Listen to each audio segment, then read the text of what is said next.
Akhirnya saya disuguhkan sebuah testimoni yang menceritakan kejadian kekerasan seksual yang dilakukan secara berulang-ulang.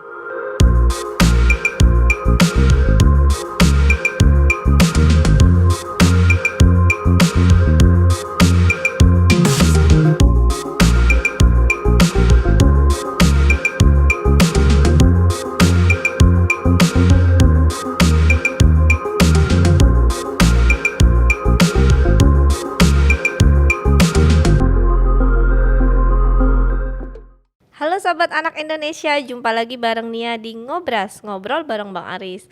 Episode kali ini kita akan membahas satu kasus di Kota Batu yang akhirnya setelah 65 hari atau 67 hari kira-kira Bang. 67 hari kasus ini pelakunya gitu. Terduga JE ditetapkan sebagai tersangka oleh Polda Jawa Timur sebagai pelaku kekerasan seksual, begitu ya Bang? Betul. Dan eksploitasi ekonomi terhadap beberapa siswa di sekolah SPI. Nah, Bang Aris, kebetulan saya juga kemarin ikut ke Surabaya. Ya Bang ya, kita mengikuti gelar kasus. Betul. Terkait gimana sih kira-kira perkembangan kasusnya, tapi mungkin Abang bisa jelasin ke sahabat anak Indonesia. Seneng banget nih akhirnya sebagai kado juga ya Bang, udah mau 17 Agustus. Betul. Merdeka anak Indonesia. Iya, baik Nia. Ya. Begini ceritanya Nia ini. Di April, di pertengahan April di 2021, saya datangan seorang aktivis gerakan kebenaran, itulah istilahnya, didampingi oleh yang mengaku bernama N dan mengaku pernah bersekolah di salah satu sekolah sangat favorit dan sangat terkenal di Kota Batu.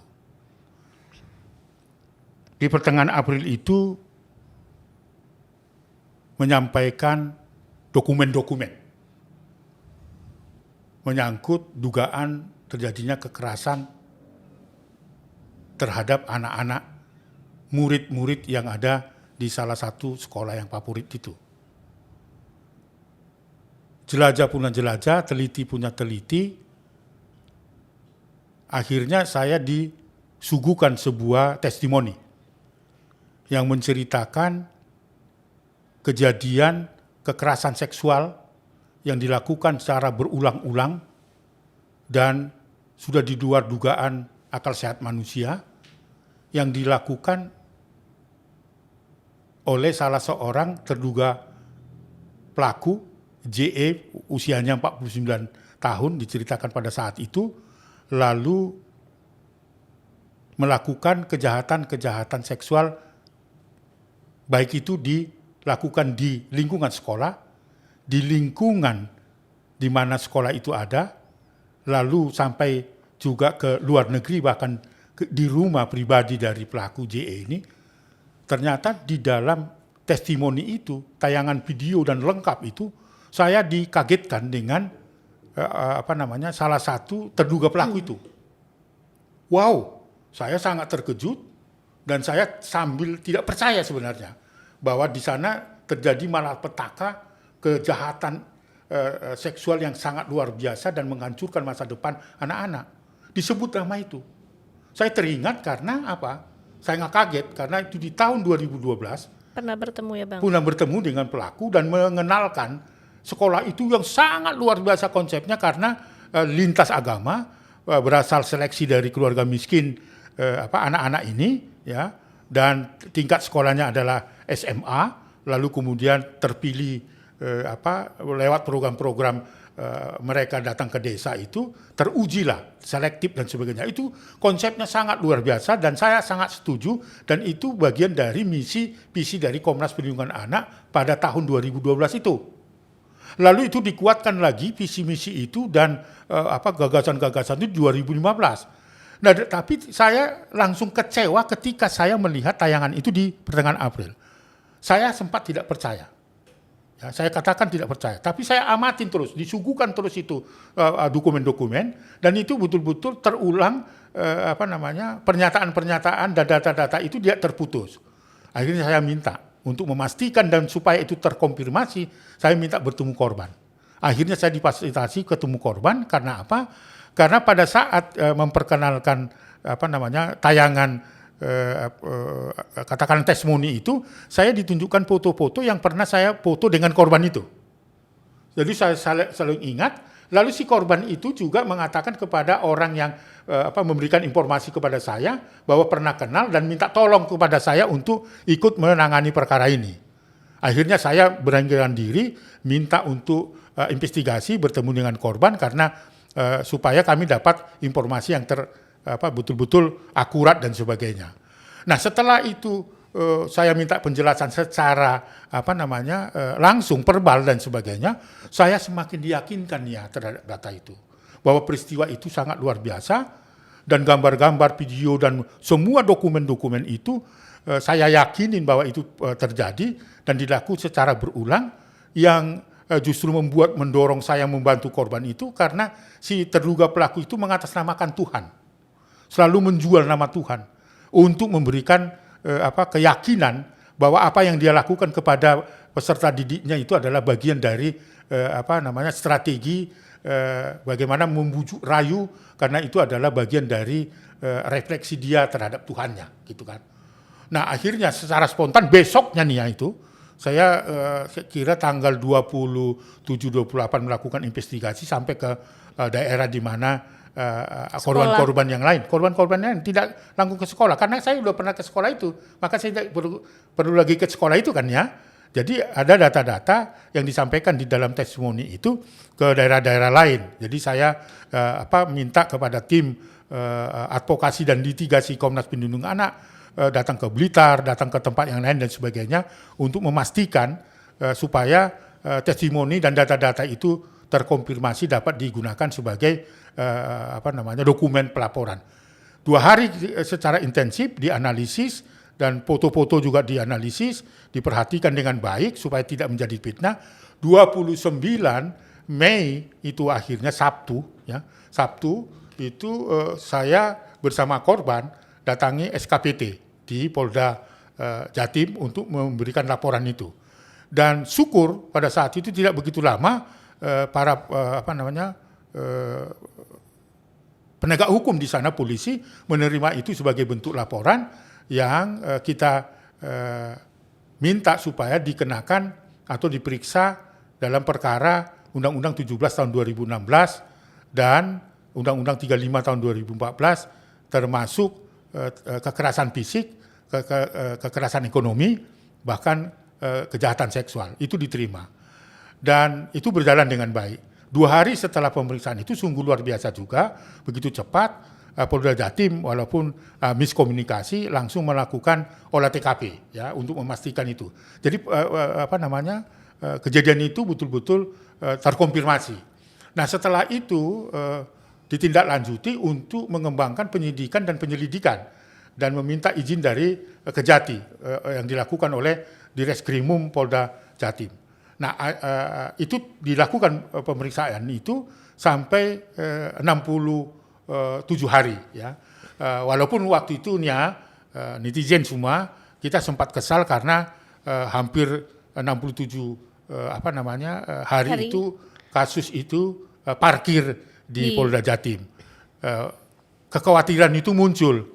Kekhawatiran korban juga muncul karena kalau itu tidak dilakukan dan terus-menerus parkir di Polda Jatim, maka dimungkinkan akan menghilangkan barang bukti bahkan kabur di luar negeri. Nah, akhirnya atas desakan-desakan permintaan dari korban dan Komnas Perlindungan Anak terus terang saja yang terus-menerus mendampingi korban. Nah, akhirnya ada hasil pengembangan penyidikan bahwa sudah dilakukan pemeriksaan terhadap 10 di luar 2 korban yang melapor pada tanggal 29 Mei, itu ada 14 korban dan diperiksa dan juga dipisum ya atas rekomendasi dari Polda Jatim. Nah, menempatkan bahwa JE itu adalah pelaku, diduga melakukan sebagai pelaku kekerasan itu. Nah, memang atas dorongan itu akhirnya Polda Jatim memanggil dan memeriksa terduga JE yang melakukan kejahatan seksual terhadap anak itu, diperiksa sebagai saksi. Setelah diperiksa sebagai saksi, pengakuan dari pengacara sudah sempat sampai 3 kali diperiksa. Namun penyidik Renakta Polda Jatim itu masih perlu tambahan informasi dari korban. Saya ikut mendampingi itu karena diperlukan tambahan-tambahan informasi sebagai bukti awal yang bisa digunakan sebagai bukti-bukti yang bisa menjerat terduga pelaku terhadap Undang-Undang Perlindungan Anak dan Undang-Undang Nomor 17 Tahun 2016 yang menjadi basis laporan dari korban. Karena begitu lamanya setelah hasil pengembangan penyidikan itu diberitahukan betapa perlunya pemeriksaan saksi yang lain, tapi karena kebijakan pemerintah sejak tanggal 3 sampai 20 Juli itu adalah PPKM PPKM level 4 ya saya kira ya. Baru Bang kalau ada levelnya. Kan. Nah, dengan alasan itu maka itu belum bisa memeriksa saksi-saksi. Dan itu sudah membuat kita khawatir. Sehingga pada saat itu supaya ini betul-betul peristiwa yang menjadi perhatian Polda Jatim, kita menulis surat kepada Kapolda untuk meminta bahwa supaya kasus ini jangan terlampau lama parkir di Polda Jatim apapun alasannya. Itu resmi. Lalu kita mengirim surat juga ke Kapolri supaya Kapolri juga memberikan perhatian dan atensi terhadap perkara itu. Nah, di samping itu juga ya saksi korban punya kesempatan untuk menyampaikan kepada publik dalam acara Hotman Paris Show untuk menyampaikan kebenaran, meminta kepada Kapolri, minta kepada Kapolda, meminta kepada masyarakat Jatim itu untuk memberikan atensi terhadap itu.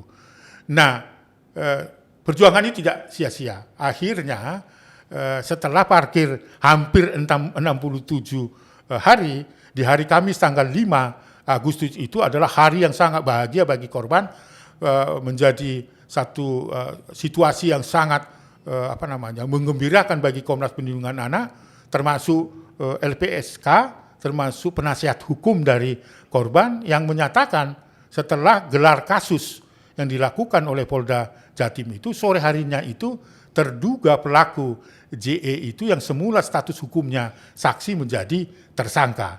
Itu ditetapkan lewat apa? Lewat gelar kasus yang dilakukan Polda Jatim itu dalam 2 tahap. Tahap pertama atau segmen pertama memberikan kesempatan kepada korban, kepada Komnas Perlindungan Anak LP3SK, lalu kemudian juga Lembaga Bantuan Hukum Surabaya memberikan tambahan informasi sebelum gelar kasus yang kedua yang lengkap dihadiri oleh Wasidik, ya, di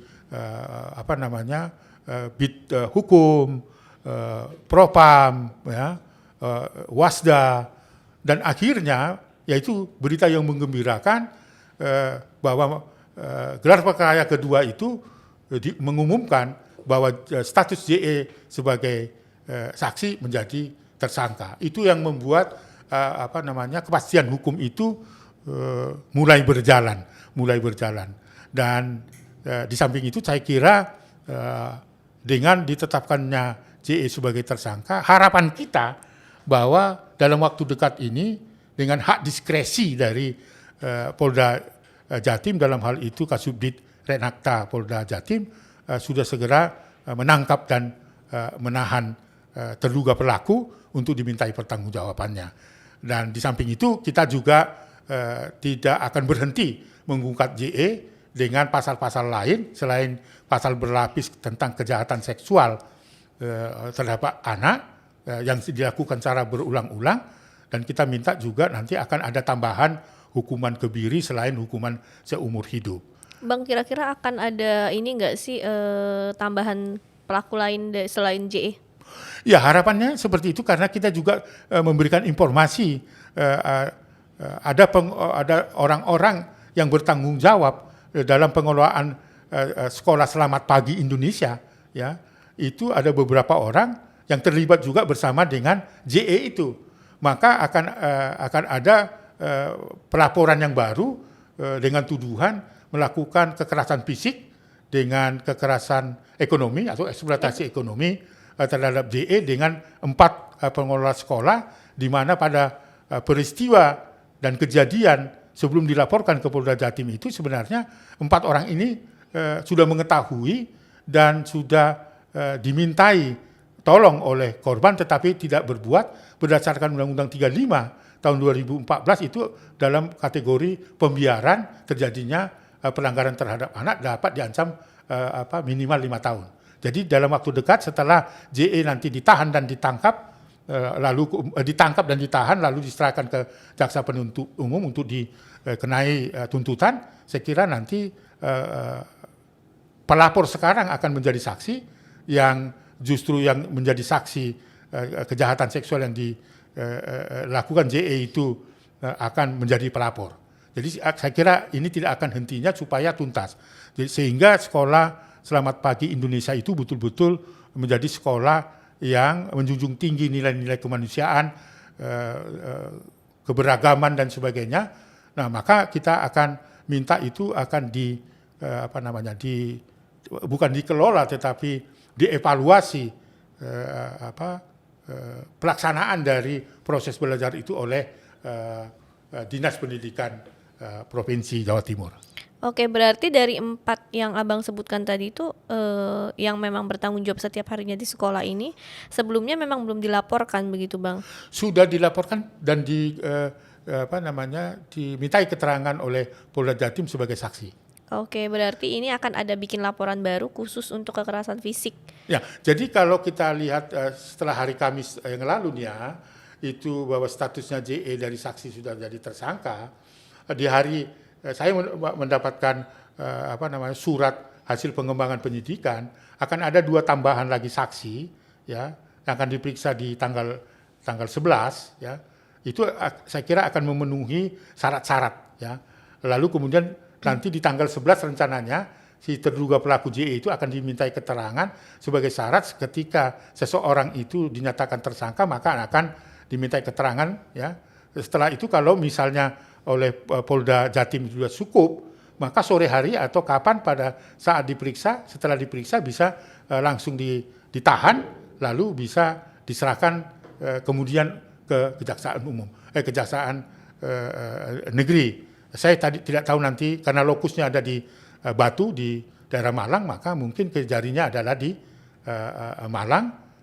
Kemungkinan seperti itu. Kita lihat dulu perkembangannya. Tapi paling tidak kita memberikan apresiasi ya kepada dukungan masyarakat semua yang memberikan perhatian termasuk masyarakat Jawa Timur ya yang terus mengawal kasus ini sehingga kasus ini tidak masuk angin. Harapan kita tidak masuk angin sehingga keadilan terus bergulung-gulung seperti air sungai mengalir gitu ya. Nah, itu dipentingkan oleh saksi korban. Oke, Bang, kalau misalnya melihat dari ini kan JE sudah ditetapkan sebagai tersangka. Apakah dari informasi gitu ada nggak sih, Bang, korban yang akhirnya lapor ke Abang atau Abang dapat informasi baru kalau ternyata banyak korban dari JE yang akhirnya berani lapor gini? Akhirnya mereka yakin yang tadinya mereka nggak berani lapor, kemudian takut gitu kasusnya nggak jalan, ternyata JE ditetapkan sebagai tersangka. Kira-kira? Iya, sepanjang pelapor itu melakukan tindakan hukum kepada Polda Jatim, itu langsung ada respon yang sangat luar biasa, di mana Polres Batu itu membuka hotline untuk tempat pengaduan bagi masyarakat umum. Tetapi ketika itu berjalan sebulannya, saya bertemu dengan Kasat Reskrim Polres Batu, itu menyatakan bahwa hotline itu buka untuk umum tetapi didominasi oleh mantan-mantan Selamat Pagi Indonesia. muridnya ya Bang ya? Murid-muridnya yang sudah selesai. Dan bahkan ada yang masih aktif. Dan itu diperkirakan ada 40-an yang terkonfirmasi baik itu di Polres Batu itu juga ke P2T P2A. Itu dinyatakan pada saat Komnas Perlindungan Anak diterima Ibu Wali Kota untuk menjelaskan duduk persoalannya ini. Karena Ibu Wali Kota pada saat itu tidak percaya bahwa itu terjadi. Gitu. Sama seperti apa yang pernah saya dapat informasi awal bahwa saya tidak percaya malapetaka itu ada di situ. Dan demikian juga Pak Ibu Wali Kota dan mengundang Ketua DPRD lengkap ya di sana, dan saya diberikan kesempatan untuk menjelaskan itu gitu. Nah, itu artinya juga Polres di sana lewat Kasat Reskrimnya mengatakan bahwa mereka membuka itu. Di samping itu Humas Polda Jatim juga membuka hotline itu, dan pada saat yang sama juga mereka melaporkan ada 23 yang memberikan informasi tambahan selain yang sudah diperiksa 14 itu dari mantan-mantan sekolah Selamat Pagi Indonesia itu. Dan di dalamnya juga ada yang mantan-mantan yang sudah bekerja dan sudah menikah, yang punya kesaksian, punya pengalaman bahwa dia juga pernah dilecehkan, bahkan dilakukan kejahatan seksual, serangan persetubuhan, bahkan oral seks yang dilakukan bukan hanya di rumah, tetapi juga di lingkungan sekolah dan di mobil di mana pemilik sekolah itu. Nah, itu artinya sangat di luar akal sehat, itu dilaporkan. Nah, itu yang kita pertanyakan sebenarnya, kalau mau dilihat jumlahnya lebih dari 60. Nah, itu hanya karena belum dikelompokkan saja dari 60 itu yang sebagai saksi, sebagai informan dari kejahatan seksual, atau dia sebagai informan atau yang memberikan informasi sesuai dengan pengalaman waktu dia atau pelapor itu masih aktif di sekolah itu, bahkan yang sudah alumni itu bisa dikelompokkan menjadi jumlah pelapor. Tapi bukan jumlah-jumlah itu yang diperlukan, tetapi bukti-bukti bahwa JE itu melakukan kejahatan seksual berulang-ulang, terencana itu ya, dan sangat di luar akal sehat manusia. Saya kira itu yang harus dipertanggungjawabkan. Jadi Komnas Perlindungan Anak sekali lagi mengucapkan terima kasih juga kepada teman-teman saya media yang terus ya tidak mau ketinggalan untuk melihat kasus ini sebagai kasus kejahatan terhadap kemanusiaan dan mengungkap supaya kasus ini merupakan kasus tindak pidana yang bisa diungkap secara terang benderang, begitu nih. Oke Bang, karena JE sudah ditetapkan sebagai tersangka, langkah apa yang selanjutnya akan Bang Aris dan tim lakukan untuk terus mengawal kasus SPI? Yang pertama nih ya, tentu upaya hukum pendampingan tetap akan dilakukan. Yang pertama adalah untuk kita melihat nanti panggilan JE sebagai tersangka, apakah langsung ditangkap, ditahan, dan kemudian diproses supaya diserahkan kepada kejaksaan. Kalau Polda Jatim yakin betul bahwa sudah cukup bukti gitu ya, dan semua kelengkapan apa yang harus diyakinkan kepada Kejari ya, itu kita lakukan pendampingan itu. Jadi kita tidak akan henti-hentinya itu seperti mengawal kasus ini. Yang kedua tentu memberikan dukungan moral ya, keyakinan hukum kepada jaksa penuntut umum supaya berkas-berkas itu lengkap dan dinyatakan segera P21 istilahnya, supaya itu proses peradilan bisa berjalan, dan mengawal isi dari runtut atau rencana tuntutan jaksa dengan menggunakan Undang-Undang Nomor 17 Tahun 2016 tentang penerapan Perpu Nomor 1 Tahun 2016 tentang perubahan kedua dari Undang-Undang 23 Tahun 2002 tentang perlindungan anak, yang si pelaku JE itu bisa berakhir diancam dengan seumur hidup dan bisa dikenakan hukum kebiri tambahan, kastrasi. Nah, untuk proses itu saya kira kita harus mengawal itu. Jadi langkah berikutnya mengawal itu. Langkah yang kedua adalah jangan lupa Komnas Perlindungan Anak tentu karena pasal yang dikenakan di dalam gelar kasus itu adalah pasal berlapis, maka kita akan melakukan pelaporan bahwa JE dengan 4 terduga pelaku juga pengelola sekolah itu dengan pasal perbuatan kekerasan fisik maupun eksploitasi ekonomi. Saya kira itu yang akan kita lakukan sehingga pelapor yang sekarang akan berubah menjadi saksi yang pelapor untuk itu akan menjadi pelapor dan sebagainya. Jadi langkah-langkah itu harus kita lakukan. Yang ketiga tentu minta dukungan tetap masyarakat dan koalisi perempuan Jawa Timur termasuk Child Protection Malang Raya supaya tetap melakukan upaya-upaya pengawalan itu dan terus memberikan masukan-masukan penguatan supaya kasus ini tabir kasus kejahatan seksual ini terbuka dan terang benderang. Oke Bang, terima kasih ya Bang untuk kali ini. Ya, jadi ini masih kerja berat semoga, ya. Masih kerja berat berarti Bang. Masih kerja berat. Bang, kalau misalnya terduga pelaku itu sudah ditetapkan, dia itu sebenarnya sudah dinyatakan bersalah atau gimana sih? Kalau masih tersangka belum. Oh belum. Belum. Hanya ini statusnya jadi saksi. Ya, jadi saksi dari saksi menjadi tersangka. Jadi kalau saksi itu bisa lepas. Artinya di rumah pulang balik kalau dipanggil. Tapi di tersangka bisa ditahan, bisa tidak ditahan. Tetapi dengan bentuk kejahatan seksual yang dilakukan JE itu merupakan extraordinary crime dan harus diselesaikan secara tepat dan berkeadilan, ya, karena ini merupakan kejahatan kemanusiaan, maka harus ditahan untuk dimintai pertanggungjawaban hukumnya. Sekalipun ada hak hukum dari JE untuk minta tahanan luar, tapi ada diskresi dari Polda Jatim mengatakan tahan. Harapan kita tahan karena ini merupakan kejahatan luar biasa dan penanganannya juga harus luar biasa. Dan kejahatan yang dilakukan JE juga setara dengan tindak pidana khusus seperti narkoba, terorisme, dan korupsi. Yang masing-masing tindak pidananya itu dapat diancam seumur hidup. Saya kira itu keseriusan dengan kasus ini dan jangan main-main. Dan saya mengucapkan terima kasih kepada Kapolri, kepada Mabes Polri yang memberikan atensi terhadap perkara ini supaya kasus-kasus serupa di Indonesia tidak terjadi.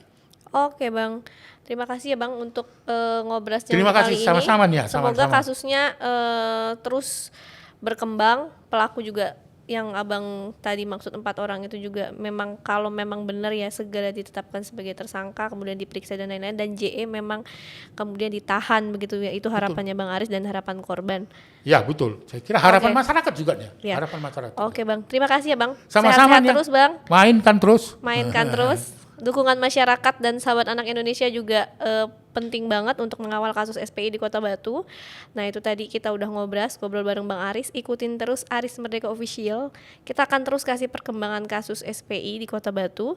Nah untuk kepentingan terbaik anak, dukung terus Aris Merdeka Official dengan cara like, comment, share, and subscribe. Salam anak Indonesia. Anak terlindungi, Indonesia merdeka, Sampai merdeka, jumpa. merdeka.